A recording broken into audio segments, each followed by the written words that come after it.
Доброй субботы, дорогая Церковь Божья, те, кто смотрит нас на канале, мы приветствуем вас. Слава Богу, что в этот день мы можем провести это время в духовных размышлениях, открывая Священное Писание, славя Господа. Кто сегодня с нами, также рад видеть вас лично. Слава Богу за эти возможности, за эти благословения.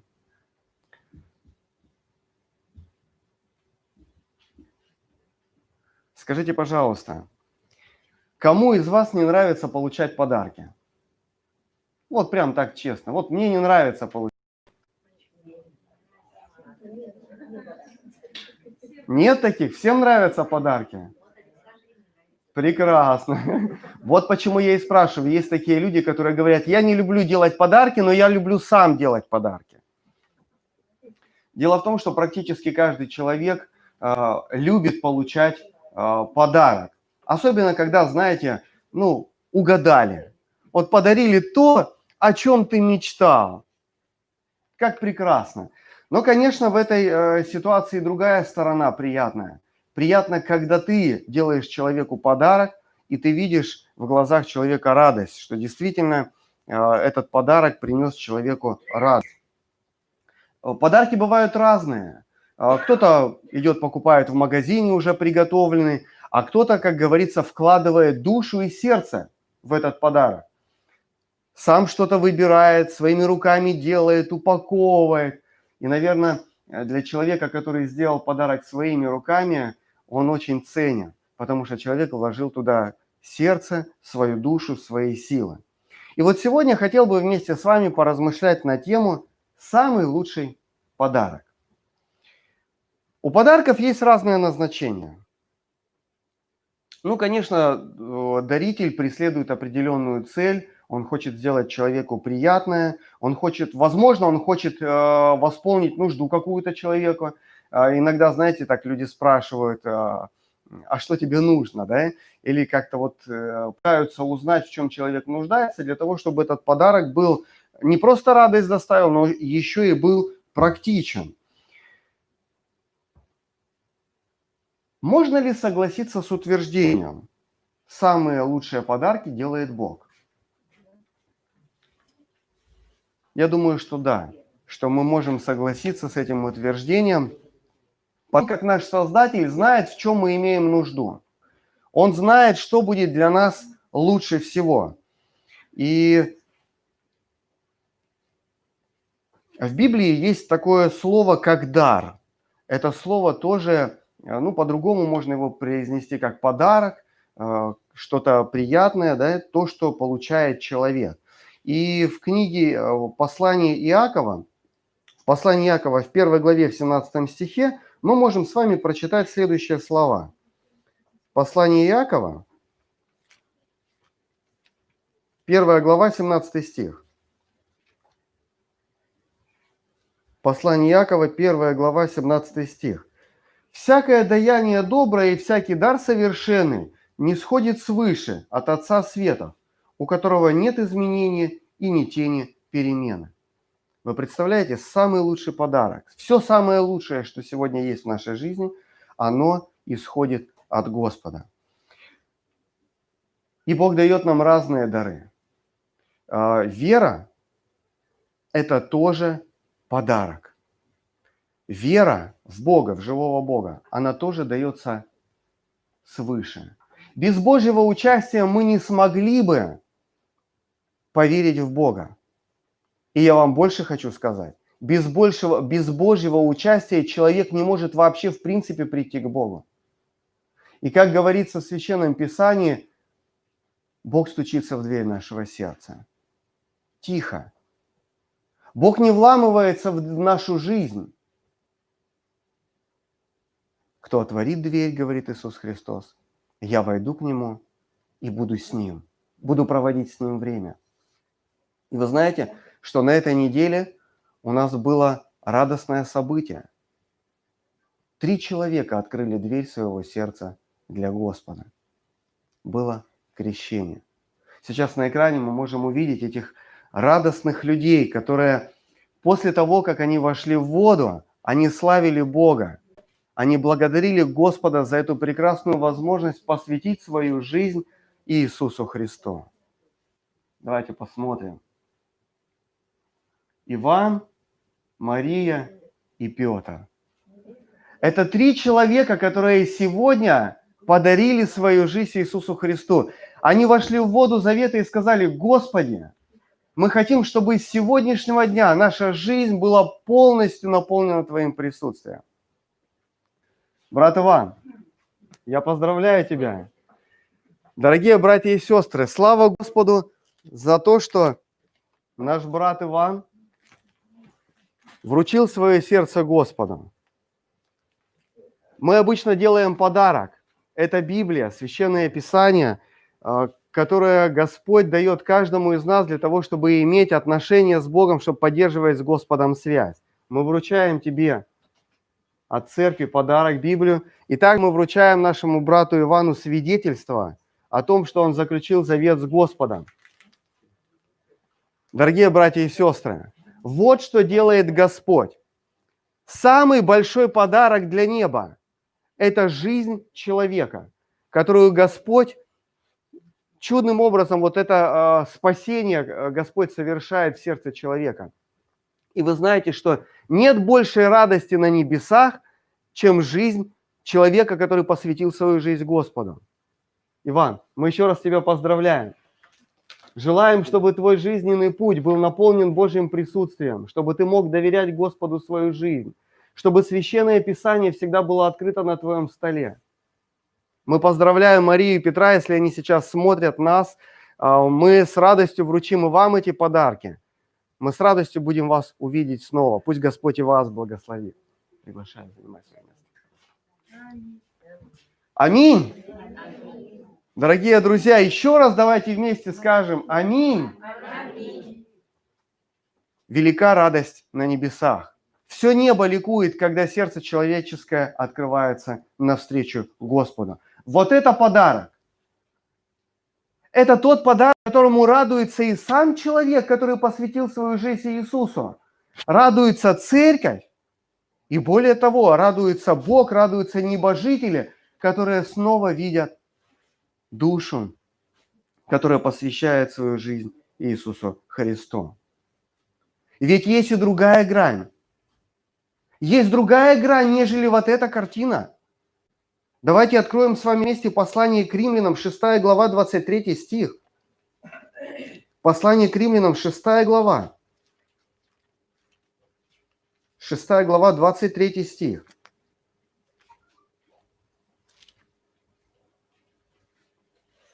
«Ибо возмездие за грех смерть, а дар Божий жизнь вечная во Христе Иисусе, Господе нашим». Дорогие, каждый человек стоит перед выбором. Отвернуться от Христа и погибнуть навсегда, либо доверить свою жизнь Иисусу Христу и получить вот этот дар вечной жизни. А что такое наша жизнь сегодня, дорогие мои? Это ограниченный промежуток времени. 20, 30, 40, 50, 60, 70. Может быть, кто-то проживет 100 лет, 120 лет. Но это ограниченный промежуток времени по сравнению с тем подарком, который приготовил нам Господь. Кто хочет из вас жить вечно? Хотите жить вечно? Мы вечно хотим жить с Господом, конечно. Но вы знаете, сегодня существуют люди, которые говорят: а что там делать на небесах вечно? Там же будет скучно. Как это жить вечно? Вот именно без Бога, человек, который сегодня живет в этой жизни, без Бога, он не понимает, в чем эта радость. Как можно жить вечно, еще и радоваться? И поэтому сегодня многие люди, они не хотят попасть на небеса. И дьявол делает все возможное, чтобы заменить приоритеты. Он предлагает сегодня молодым, взрослым, пожилым, людям разного поколения, он предлагает разные варианты, чтобы они наслаждались жизнью сегодня, здесь, на земле, здесь и сейчас. Сегодня он не дает возможности подумать о завтрашнем дне. Что будет завтра с моей жизнью? А что будет со мной после того, как я умру? Ведь только, вы знаете, сегодня на самом деле молодежь в принципе не думает о смерти, не думает о последствиях своего выбора. Люди в более зрелом возрасте иногда начинают задумываться. Да, надо идти к Богу, надо идти в церковь. Я хочу больше узнать об Иисусе Христе. И я благодарен Господу, что сегодня здесь есть такие люди, которые открыли свое сердце, и они хотят узнать о Христе. Они хотят больше услышать, а что Христос ожидает от нас и что Он для нас приготовил.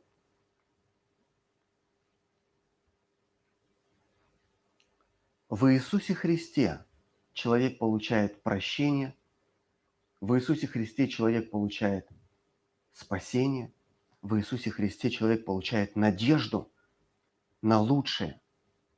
И в Евангелии от Иоанна в 13 главе, в 16 стихе мы можем прочитать такие слова. Мы их знаем даже наизусть. «Ибо так возлюбил Бог мир, что отдал Сына Своего Единородного, дабы всякий верующий в Него не погиб, но имел жизнь вечную». Вы представляете, какая цель у Бога? Он хочет возвратить нам то, что однажды дьявол у нас отнял. Вечную жизнь. И для этого нужно было совершить великую жертву. Нужно было послать на эту землю своего Сына, Иисуса Христа. Иисус Христос должен был пройти этот путь страданий. Он должен был в собственной жизни ощутить унижение, изведать болезни, страдания и боль.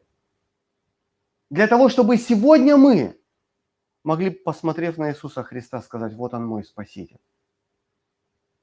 Конечно, мы верим с вами не только в умершего Иисуса Христа, который отдал за нас свою жизнь, но мы верим в Иисуса Христа, в воскресшего, потому что нет смысла верить в мертвого. Величайшая надежда только в воскресении.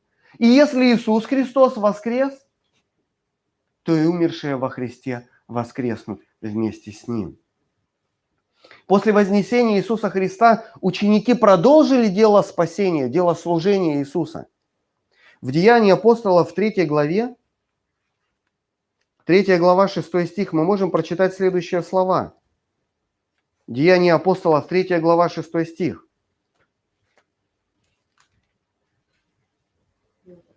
Петр сказал: серебра и золота нет, но у меня, а что имею, даю тебе. Во имя Иисуса Христа Назарея встань и ходи. Мы помним с вами, что при жизни Иисус Христос восполнял жизни людей, восполнял нужды людей. Иисус Христос воскрешал, Иисус Христос возвращал людям здоровье, Он давал людям надежду, а ученики продолжили дело своего Спасителя. Хотя в жизни человека дары или подарки не всегда отражают истинного отношения к человеку, что касается Бога, то Он показал свое истинное отношение к человеку. Не просто на словах. Говорить можно много, говорить можно красиво, но как ты проявишь себя в действии? В действиях Бога по отношению к человеку мы можем понять, как относится Бог к нам. «Ибо так возлюбил Бог мир, что отдал Сына Своего Единородного, дабы всякий верующий в Него не погиб, но имел жизнь вечную. Ибо не послал Бог Сына Своего в мир, чтобы судить мир, но чтобы мир спасен был через Него».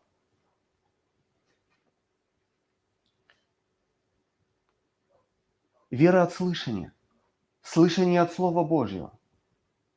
Господь сегодня дает нам свое Слово. Апостолы, пророки, ученики Иисуса Христа записали вот эту благую, добрую весть на страницах Слова Божьего.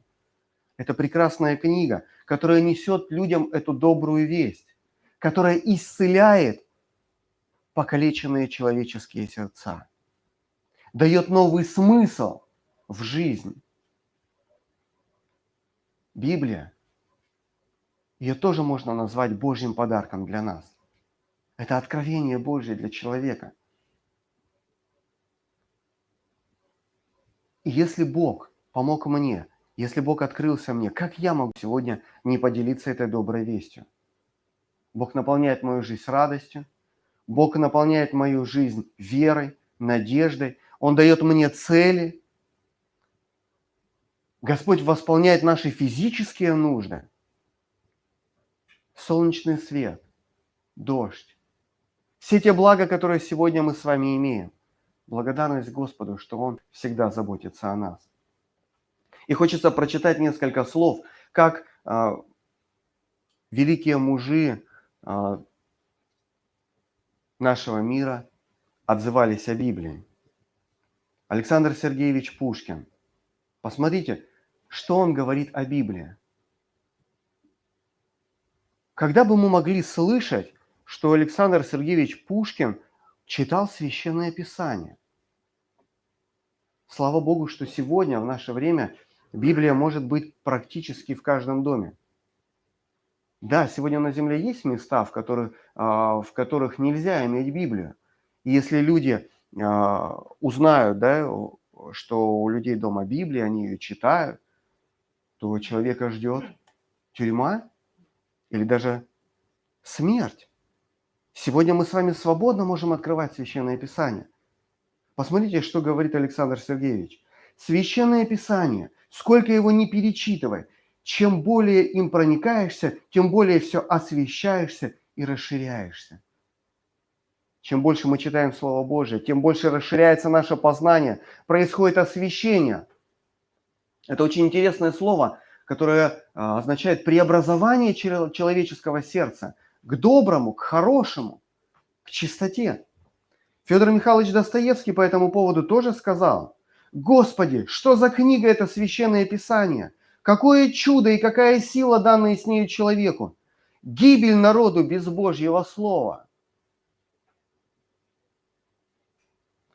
Но есть также и в Якутске человек, который ценил Священное Писание. Человек, который приложил силы для того, чтобы Священное Писание было доступно на якутском, на родном языке. Я хочу сейчас пригласить сестру для того, чтобы она прочитала несколько слов на якутском языке. Вот здесь на баннере написано. Эти слова написаны Дмитрием Сивцевым. Это якутский писатель,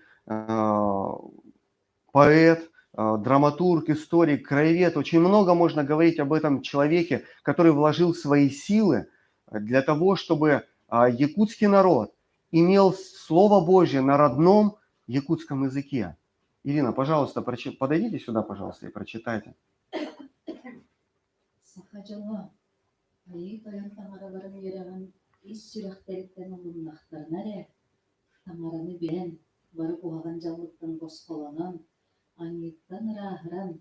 Иисус ыңырар эле тапталла сырдык кескилле ологор кияхтере. Дмитрий Сивцев сорunu молланы дейді. Ирина, скажите, пожалуйста, о чем эти слова?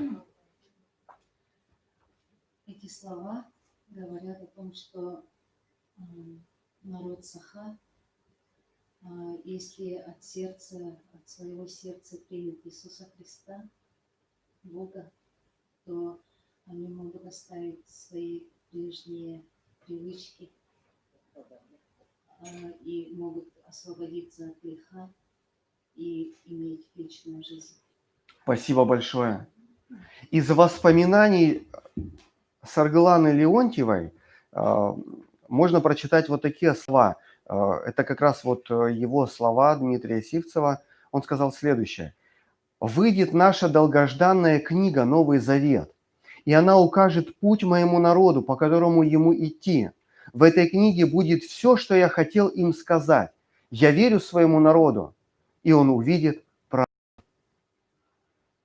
Вы представляете, какие добрые слова, которые уже просто сейчас читаешь, и твое сердце радуется. Сегодня мы услышим слова Священного Писания на родном, на якутском языке. Сегодня благая весть звучит, и люди славят Господа на родном якутском языке. Сейчас я хотел бы Ирину же пригласить и прочитать вот эти прекрасные слова, которые записаны в Евангелии от Иоанна, 3 глава, 16 стих.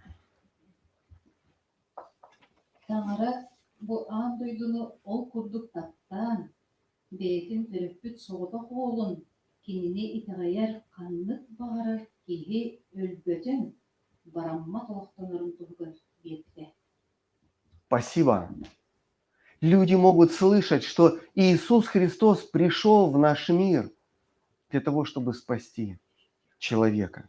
Каждая душа, которая приходит к Богу, обретает надежду, обретает смысл жизни, получает настоящую радость. Евангелие, Библия – это как маяк в бушующем океане жизни. И мы благодарны Богу, что на страницах Священного Писания мы находим путь к спасению. Иисус Христос – это самый дорогой и самый ценный подарок, который мог получить человечество. Иисус Христос. Через Него каждая душа может иметь вечную жизнь. Иисус умер и воскрес. Иисус поднялся на небеса, но Его дело сегодня продолжается здесь, на земле. И проповедано будет Евангелие во свидетельство всем народам, и тогда придет конец. Придет тот час, когда Иисус Христос вернется для того, чтобы забрать с собой тех, кто Его ожидал, тех, кто сегодня, таких как Иван, как Мария, как Петр, как каждый из нас, сидящий здесь в зале, как дорогие те, кто находится на той стороне экрана, кто посвятил свою жизнь Иисусу Христу. Иисус придет за нами, чтобы забрать нас и дать нам этот самый ценный подарок – жизнь вечная. Пусть Бог совершает в нашей жизни чудеса и ведет нас к спасению. Пусть наша вера каждый день укрепляется и возрастает. Иисус скоро вернется и вручит нам этот дорогой подарок – жизнь вечная. А возмездие за грех – смерть, а дар Божий – жизнь вечная во Христе Иисусе, Господе нашим. Я приглашаю сестер прославить Господа в пении.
Сегодня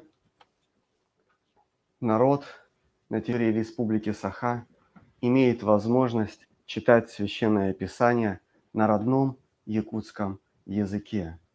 Это большое благословение для народа, потому что, конечно, родной язык – это самый лучший язык, который человек может понять. И вы знаете, Иисус Христос – это выполнение поручения Иисуса Христа. Потому что Иисус сказал: идите и научите все народы. Идите, расскажите эту добрую весть, эту благую весть. И дело будет продолжаться до второго пришествия Иисуса Христа. Люди продолжают трудиться по всему миру, чтобы Слово Божье звучало на их родном языке. И сегодня мы хотим представить прекрасную книгу, которая также звучит, также на якутском языке, и звучит она «Путь ко Христу». Эта книга переведена уже на 150 языков нашей земли. И сегодня жители республики, носители якутского языка могут прочитать эту книгу на родном языке. Книга «Путь ко Христу». Она направляет взор людей и рассказывает о том, как Бог совершает чудо в жизни человека. Как человеку найти путь к Спасителю. Как Бог показывает через природу свою любовь и заботу. Ведь все, что сегодня есть, это даровано нам благодаря нашему Создателю. Христианская писательница Эллен Уайт под вдохновением Святого Духа написала эту книгу, чтобы многие люди могли найти путь к Иисусу Христу. Я хочу поблагодарить всех, кто принимал участие в издании этой книги. Те, кто переводил, те, кто занимался редакцией, кто фотографировал, делал снимки, которые вошли в эту книгу. Я благодарю тех, кто жертвовал свои средства для того, чтобы эта книга могла быть издана. Дорогие друзья, это то благословение, которое мы сегодня имеем вместе с вами. Это великая радость и для нас, и для тех, кто может читать на якутском языке. Потому что сегодня на территории республики есть люди, которые по-русски даже читать не могут. Они могут читать только на родном языке. Пусть они узнают о любящем Господе, о любящем Создателе, о Спасителе Иисусе Христе. Пусть Господь благословит, чтобы их сердца были открыты для этой доброй вести, чтобы они также могли полюбить Бога, полюбить Иисуса Христа и верить в свою жизнь в руки Спасителя. Я хочу сейчас попросить, чтобы сестричка прочитала несколько слов из этой книги на якутском языке. Айылға онна сибетей сүрүйі бір тәңе таңарататталын тоғылулар. Беги халланаға қалбыды. Олық, моударас, оны үйеру дүрігі болар. Кіріңірі, айылға жікті онна кере айынмеларын. Кайда курдук бардарда жекти күчүгейдик. Кире жолун тугар болбакка, тыынар кабардыгар, тугалак боларыгар. Анан оңоллугудун тугунан толкуйда. Спасибо большое. Это слова о доброй вести, о том, как Господь через Иисуса Христа явил свою любовь, как Бог через природу показывает свою любовь и заботу о каждом человеке. Дорогие друзья, пусть имя Божье будет прославлено в нашей жизни. Пусть имя Божье будет прославлено в жизни тех, кто сегодня еще не знает об Иисусе Христе, но ищет Его. Пусть Дух Святой трудится в сердцах людей, чтобы как можно больше людей было спасено. Еще раз хотелось бы услышать слова из Евангелия от Иоанна, 3 глава, 16 и 17 стих. Сестра Ирина, пожалуйста.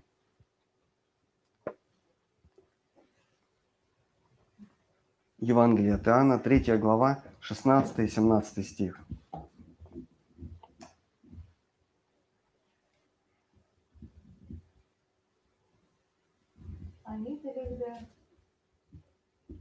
Они төлөбүле ölü онтон тамара белеге Христос Иисус они тоемудун кытта бир болан тексер бараммак олохтот. Аминь. Аминь. Ибо так возлюбил Бог мир, что отдал Сына Своего Единородного, дабы всякий верующий в Него не погиб, но имел жизнь вечную. Ибо пришел Иисус Христос в наш мир, не чтобы судить мир, но чтобы спасти. Пусть Господь благословит нас, дорогие братья и сестры. Пусть имя Божье продолжает звучать. Я приглашаю вас поблагодарить Господа в общей молитве.